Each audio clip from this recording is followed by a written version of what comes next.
Guys ছোট্ট পোলাপান bike নিয়ে বেরোইছে। হাই হাই রে কীভাবে পড়ে গেল দেখেন দেখেন দেখেন।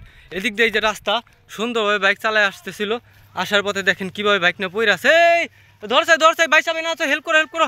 দেখা যায় ছোট্ট পোলাপান এসে বাইক নিয়ে সিরাই রে বাইক চালানো শিখে যাচ্ছে এই রাস্তায় নাই। দেহ ব্যথা হয়েছে কিনা, আর উঠাও ধরো দেহ কী অবস্থা। দেহ আছে ছোট্ট পোলাপান বাইক নিয়ে আসছে, ধরো ইস রে। এই তুমি পড়লা কেমনে? স্লিপ খায় না? তুমি মোটামুটি চালাইতে পারো না? ও যাই হোক, এরকম রাস্তায় বাইক চালান শিখবে না? কবে থেকে বাইক চালাও তুমি?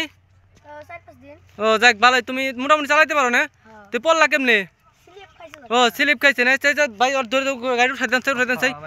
আরে দেখেন কতটুকু বাচ্চা পোলাপান সে বাইক নিয়ে আসছে এদিকে ঘুরতে, আসলে মোটামুটি বাইক চালাইতে পারে। তো অবশ্যই এই ঘাসের মধ্যে স্কিপ করে আসলে পড়ে গেছে। তো ছোটো পোলাপান তো বেশি নাগর পায় না, পাটা মনে হয়। তুমি বাইক নাগর পাও? ও নাগর পাই, ভালোভাবে পাও না? না একটু পাই, তো যার কারণে আসলে বাইকটা ব্যালেন্স রাখতে পারে নাই, তো পড়ে গেছে। আর ওর জন্য সবাই দোয়া করবেন যাতে ও বড় ধরনের ভালো রাইডার হইতে পারে। আর